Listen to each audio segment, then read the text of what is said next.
صدق الله مولانا العظيم. I believe in Allah. Verily Allah has spoken the truth. I have on previous occasions, similar to this, had the privilege of sharing a platform with our brother Hafiz Rashid Brown. And it appears to me that each time I hear him, he sounds even better. And I'm sure you will agree with me. I take it upon myself on your behalf to confer on him the title As-Sawtil Jannah, the voice from heaven. May he always be around, inshallah. Brothers and sisters, ladies and gentlemen, it is a further privilege for me, once again, on behalf of our host, Salih Muhammad,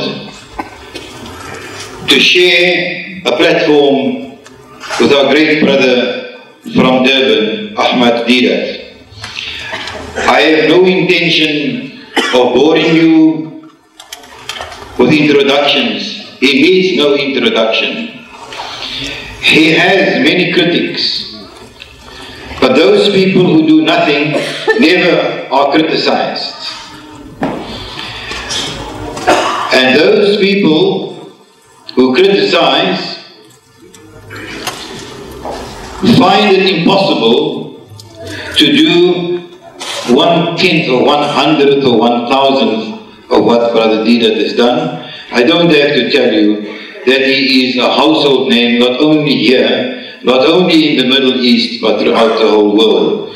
It is therefore my esteemed pleasure to introduce you to him again tonight and to his topic.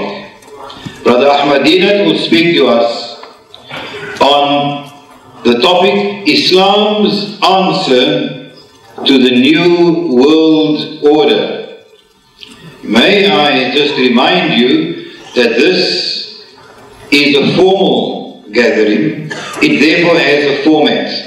Brother Ahmed will speak to us, and thereafter, when it comes to question time, I will remind you of what the format will be. And now I have great pleasure in calling upon Ahmed Deedat to speak to them.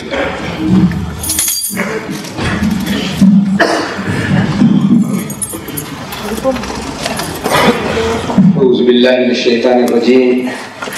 بسم الله الرحمن الرحيم. وقتل داود جالوت وآتاه الله الملك والحكمة وعلمه مما يشاء ولولا دفع الله الناس بعضهم ببعض لفسدت الأرض ولكن أكثر الناس لا يعلمون. ولولا دفع الله الناس بعضهم ببعض لفسدت الأرض ولكن الله ذو فضل على العالمين. صدق الله العظيم.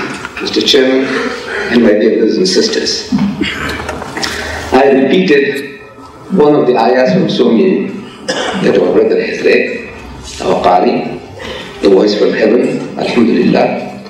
He was reading, as the chairman indicated, from Surah Al-Baqarah, starting from ayah numbers 250, 51, 52, and so on. I read to you from that same surah, ayah number 251. And here is a happy occasion that this is one of the rare occasions when the Muslim, the Jew, and the Christian, they can be united on this first statement of the Quran, of ayah number 251. Says, وَقَتَلَ دَاوُدُ جَالُوتَ. And Dawood, Hazrat Dawood al-Islam, the Prophet David, he killed Goliath. وَقَتَلَ دَاوُدُ جَالُوتَ وَآتَاهُ اللَّهُ الْمُلْكَ, and Allah gave him dominion, وَالْحِكْمَةَ, and wisdom, وَعَلَّمُهُ مِمَّا يَشَاء, and whatever else he willed. The Jew says David killed Goliath. The Christian says they will kill Goliath. The Muslim says they will kill Goliath. Amazing. All three are agreed that Hazrat Dawud alayhi salam, he slew this giant Goliath. Now, the next statement after that, Allah says, وَلَوْلَا دَفْعُ اللَّهِ النَّاسَ بَعْضَهُمْ بِبَعْضٍ. Had he not checked up one group of people by another, لَفَسَدَتِ الْأَرْضِ, there would have been much mischief in the land. وَلَكِنَّ اللَّهَ ذُو فَضْلٍ عَلَى الْعَالَمِينَ.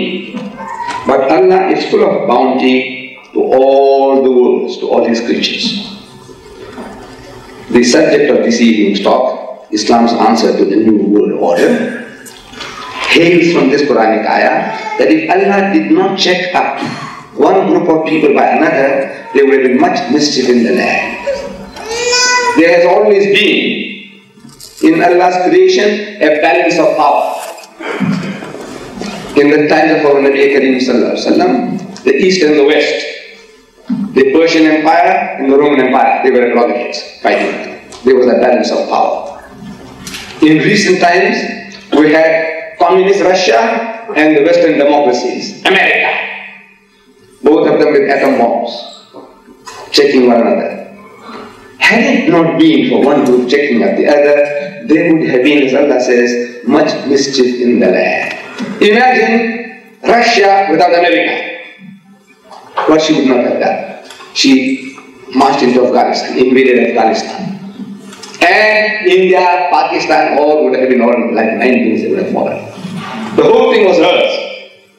But you need somebody to check it out. So America comes along, their own interests, and they start helping the Afghani people. And one of the mightiest nation on earth, the Russians, with their atom bombs and all, they were defeated.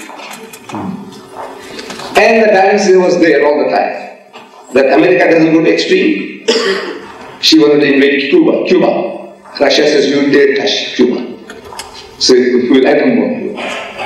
1956, Britain, Israel, and France, they struck at Egypt in collusion.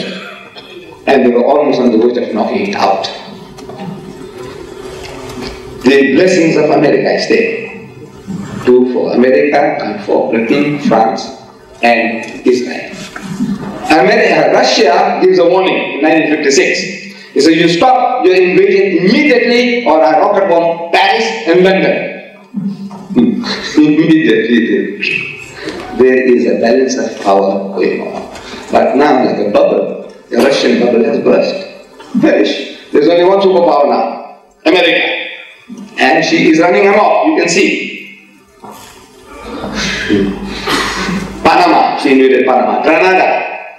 Now, Somalia. She is throwing her weight around. And there is nobody to check her. But Allah says there must be a balancing force. There must be a balancing force. And they have discovered this balancing force, the West, in Islam. That Islam is now the target. The Muslim world is the target of America. She is a challenge. She is a challenge to the West. Islam is a challenge. And there is no doubt about that. See, from every aspect, from every point of view, the Muslim is telling the West that, you know, your promiscuousness is not good. Your alcoholism, your drunkenness is not good. Your gambling is not good. You eating the flesh of swine is not good. At every step, the Muslim is telling the West where to get off. This is not right. This is not right, sir. This is not right, sir.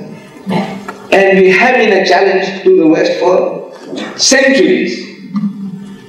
The Muslims were the only people that went to Europe as kings.